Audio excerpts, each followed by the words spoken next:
E essa eleição, além para a presidência da República, a eleição para deputado estadual, deputado federal, senador, é uma eleição que vai levar para os poderes constituídos representantes da sociedade.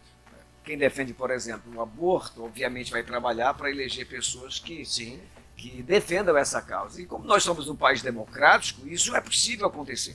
E as pessoas que defendem, por exemplo, um país onde as drogas devem ser vendidas na esquina, nas mercearias, a liberação das drogas, eles vão trabalhar para enviar as pessoas que defendem essa pauta. E há defesa para Exatamente. Isso. E houve uma pauta defendida recentemente que a pedofilia ela é uma doença. E nós sabemos que não é. Isso é um crime contra as nossas crianças e existe já essa tentativa de voltar essas leis para fazer com que a pedofilia se torne uma doença, e se a pessoa é doente, ela não pode ser presa. Imagine o que pode acontecer nos bastidores das famílias desse país, a pedofilia não sendo criminalizada. Essa é uma razão de que a igreja, você, meu irmão, minha irmã, que está me assistindo e ouvindo, aqui na Liberdade FM pela internet, deve entender a sua participação. Então, Diego, nós iremos enviar agora a sociedade toda, os seus representantes. E a igreja, ela não pode se omitir, porque se ela se omitir e não tiver pessoas que representem os valores, representem as nossas crenças, e o país, o Brasil, é um país cristão. Sim. 80 e poucos % do país é cristão. Então nós não podemos entregar esse país, que é um país cristão, que tem como base o cristianismo, a pessoas que têm outro tipo de crença, outro tipo de valores. Por isso é importante, digo, que nós tenhamos sempre o esforço, o trabalho, a dedicação de enviarmos pessoas para defender essas pautas. Pastor, eu concordo inteiramente com o que o senhor está falando. E eu trago um ponto aqui para a nossa conversa, que é justamente a questão da discussão política aqui hoje. Né? Hoje você debate muito as pessoas, né? O que ela fez, o que ela deixou de fazer, o passado, o presente, as atitudes, as falas, o posicionamento. Isso realmente tem que ser levado em consideração. Mas eu acho que a gente, né, como uma pessoa madura, buscando entender mais de política, porque hoje, graças a Deus, a sociedade tem discutido muito e isso tem se interessado. Hoje você sabe o nome dos ministros do STF, você sabe coeficiente eleitoral, isso é uma coisa que, graças a Deus, está acontecendo. Nós estivemos em Itaituba e o pastor Adélcio, lá na hora que nós estávamos numa reunião, perguntou aqui, eu gostaria de saber aqui quem é que sabe 2 nomes do ministro do Supremo Tribunal Federal. A gente, às vezes, aqui na capital, acha que não, o pessoal do interior não sabe. Todo mundo sabia e citaram o nome de 7 lá, pelo menos. Então, essa nossa discussão e essas nossas conversas, ela tem que ser mais profundas sobre o que eles estão defendendo. Né? E isso é o que o senhor está falando. Né? Quem defende o aborto, quem defende a família, quem defende a liberdade e quem defende a regularização da mídia. Né? Então, essas são as questões que nós temos que realmente pautar a nossa discussão. Porque quando você fica, eu não gosto daquele, eu não acho que aquilo é bom para mim, eu não me identifico. Isso é muito rasteiro. A gente precisa amadurecer numa discussão e a sociedade precisa crescer para avançar nessa profundidade de conversa, de entendimento, que é o futuro da nossa sociedade. O que esses candidatos que estão aí representam e vão trabalhar para o futuro. Isso vai, pastor Lorival, que o senhor falou. A todos os que estão nos acompanhando, essa eleição não é para você pensar em pessoas. Claro. Pense na nação, pense no seu que elas estado. defendem. Né? Por exemplo, temos aqui o pastor Rodivaldo, que é um parlamentar, um vereador lá de Marituba.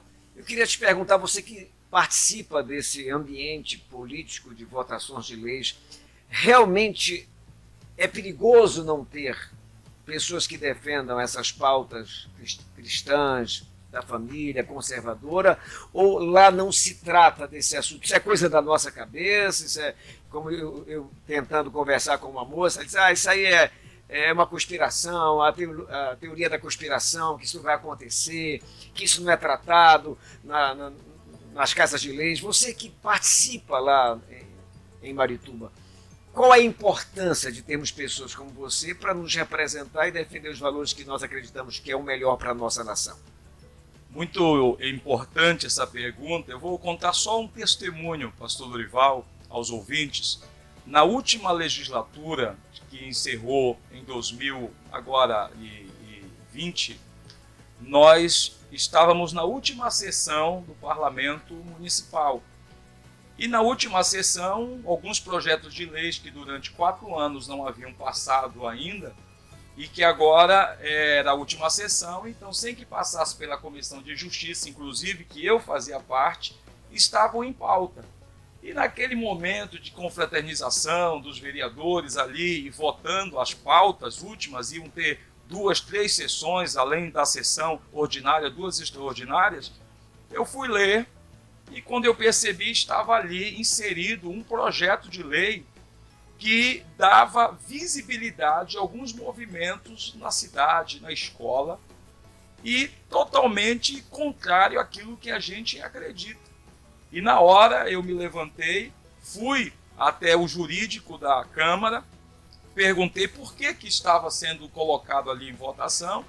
Eu não havia assinado alguma coisa na Comissão de Justiça e me falaram que era a última sessão, então que o projeto não necessariamente precisava passar ali e que agora...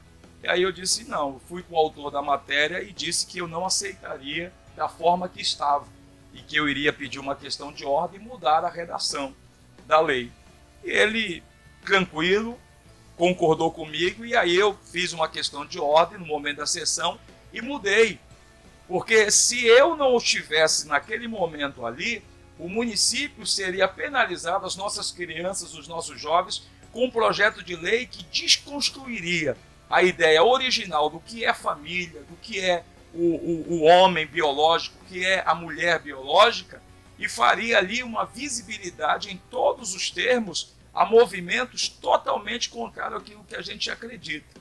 Então é muito importante que em cada parlamento, isso já ocorreu com o nosso missionário na Assembleia Legislativa, com os nossos missionários na Câmara Federal, é importante. E eu costumo dizer, como é que o cristão, pastor Lorival e aos ouvintes, podem dizer aquilo que diz Isaías 33, 22. O Senhor é o meu juiz, o Senhor é o meu legislador e o Senhor é meu rei. Se você não constituiu alguém em nome dele, de Deus, para legislar por você. Então, para você dizer, o Senhor é o meu legislador, você precisa estabelecer alguém em nome dele que possa legislar em seu favor na Câmara Municipal, na Assembleia Legislativa e na Câmara Federal. É a sua Liberdade FM. ZYD 204, 95,9 MHz. Rádio Liberdade FM, Belém, Pará, Brasil.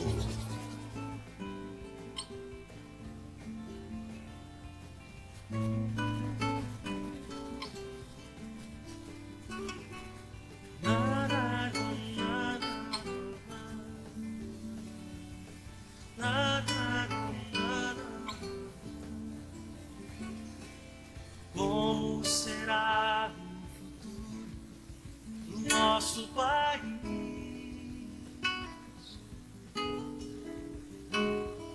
Surge a pergunta no olhar e na alma do povo. Cada vez mais cresce a fome nas ruas, nos morros. Cada vez menos dinheiro para sobreviver.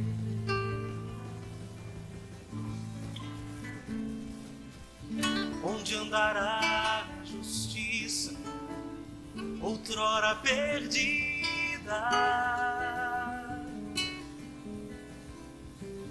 Some a resposta na voz e na vez de quem manda. Homens com tanto poder e nenhum coração.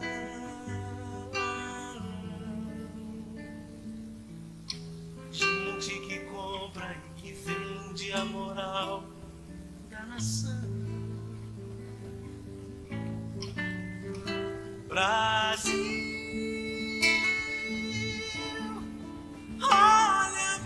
É a sua Liberdade FM. Estamos aqui no nosso Connect conversando a respeito do grande e importante momento que o Brasil está vivendo. Amanhã, dia 2, é o dia de você escolher os seus candidatos, aqueles que vão representar as suas crenças, os seus valores e que tipo de governo, de país você deseja para o Brasil, nosso querido, amado Brasil. Quero falar um pouquinho com nossos convidados a respeito do comunismo. Vocês sabem que desde a década de 20, o arquiteto italiano muito conhecido, um arquiteto social, Antonio Gramsci, ele defendeu que o comunismo deveria ser implantado nas nações não por meio das revoluções armadas, mas pelas revoluções culturais. E é fácil perceber que essa é uma agenda mundial e que tem tentado entrar de uma maneira forte aqui no Brasil. Vocês já devem ter ouvido falar e assistido na televisão alguns bancos poderosos patrocinando obras de artes, museus, e quando você vai ver lá as artes, é uma afronta aos valores da família, é uma afronta às nossas crianças e à moral de qualquer cidadão. Então, a gente percebe que existe essa agenda. Por isso, a gente traz esse tema para os nossos ouvintes, porque algumas pessoas acham que nós estamos lutando por cargo no Brasil, para deputado, federal, estadual. A nossa intenção não é essa, nós temos muito o que fazer. Mas no momento que nós percebemos que havia essa invasão desses valores que vão de encontro àquilo que nós cremos e acreditamos que seja o melhor para o Brasil, e nós temos o direito, no país democrático, de lutarmos por aquilo que nós acreditamos. Quando eu vejo uma obra de arte, por exemplo, como eu vi na televisão, um homem nu, e uma mãe levando a sua criança para tocar na nudez daquele homem, dizendo que aquilo é arte, eu não posso ficar calado. Jamais ficarei calado. Na minha igreja, eu sei na igreja de vocês é a mesma coisa, nós somos os defensores desses valores e lutamos por isso e não nos calamos. Então essa agenda ela é mundial. Cabe a cada um de nós aceitarmos ou lutarmos contra ela. E a Bíblia diz que nós somos o sal da terra. Se o sal vier a ser insípido, isto é, perder a sua capacidade de influenciar, Jesus falou, para nada mais presta. Se eu deixar de influenciar como líder que sou, se eu deixar de influenciar como pastor que sou, como pai que sou, como marido que sou, como empresário que sou, o que é que vai ser dessa sociedade se eu me calar? Então é uma agenda perigosa. Eu queria saber o que é que vocês pensam a respeito disso. Diego. Pastor, essa realmente é uma sanha, né, que a gente vê que o comunismo tem contra os nossos valores, nossos princípios. O senhor bem falou, a sociedade brasileira tem 84% de cristãos. E os cristãos, eles têm os seus valores, têm o seu caminho, os seus objetivos, são pautados pela Bíblia principalmente, por essa construção da sociedade ocidental. E a gente vê essas pautas comunistas, marxistas, vindo de encontro ao que a gente tem defendido durante tanto tempo e construído a sociedade que nós vivemos hoje.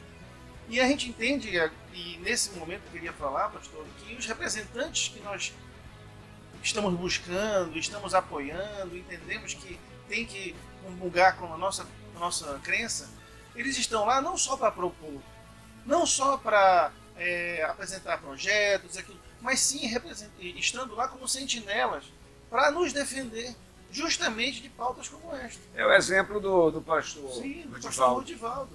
Né? E isso é uma coisa que às vezes você não consegue noticiar, às vezes você não consegue mensurar, mas a presença de representantes com os nossos valores lá, nas assembleias, na Câmara Federal e também no Poder Executivo, isso faz com que essa avalanche autoritária e de quebra dos nossos valores, eles sejam impedidos. Não tenham tanta força, não consigam avançar da forma correta.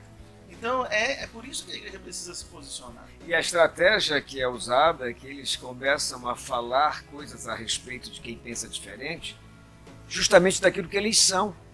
E eles querem, essa é uma estratégia comunista. Você chama a pessoa do que você é, para esse carimbo não pegar em você. Nós vimos recentemente o Neymar, ele se posicionou a respeito da sua decisão para quem ele vai apoiar e tem o direito como cidadão brasileiro. Meu Deus do céu! ele foi altamente perseguido, agredido nas redes sociais. Então, a liberdade, será que eu não posso dizer para a pessoa o que eu penso e o que eu acredito e ela me respeitar? Então, essa é uma questão que a gente precisa conversar mesmo, porque daqui a pouco a gente vai começar a ser tolhido e pelo medo, como muita gente tem medo de se posicionar, e isso o mal cresce. A omissão abre espaço para o mal crescer. Então, Diego, é fundamental que a gente tenha esse tipo de conversa, porque há uma geração que ela foi completamente doutrinada. Porque uma estratégia marxista é infiltrar, especialmente nas universidades. Isso começou com palestras. Os professores não eram comunistas, não eram marxistas. Eles começaram a receber por essa agenda e por essa tática e técnica palestrantes que defendiam. E aos poucos a cabeça dos nossos professores começou a mudar. E você é um professor, Mário.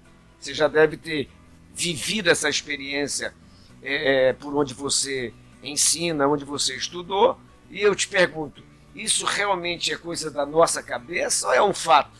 Não. Por exemplo, as pessoas usam camisas com a foto do Che Guevara e não sabem quem é o Che Guevara. As pessoas usam a foto do Fidel Castro, não sabem quem é o Fidel Castro. Então, essa questão da influência, pastor, ela é uma das coisas mais importantes e tremendas que eu acho. O poder da influência está naqueles que querem, de fato, governar. Eu creio que pelo poder da influência, o Guamá está sendo influenciado pela Catedral da Família.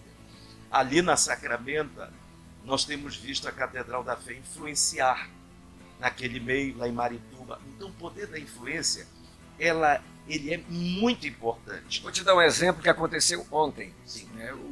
Um grande supermercado de Belém inaugurou uma loja lá no Guamá e eu fui convidado com o padre Antônio da paróquia São Pedro de São Paulo para nós fazermos um momento de oração e darmos uma palavra lá. Antigamente não era assim. Nós não éramos chamados.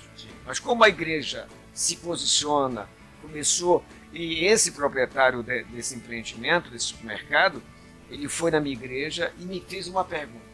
O que é que vocês fazem para melhorar tanto os nossos jovens? Quando eu vou entrevistar alguém que eu sei que é um cristão firme de uma igreja evangélica, eu me sinto muito motivado a aprová-lo como meu colaborador, pelo trabalho que vocês fazem. Então, por isso que a questão da influência, e você, mais do que ninguém aqui, pode falar o que isso pode acontecer na cabeça de um jovem numa universidade ou num colégio, por exemplo.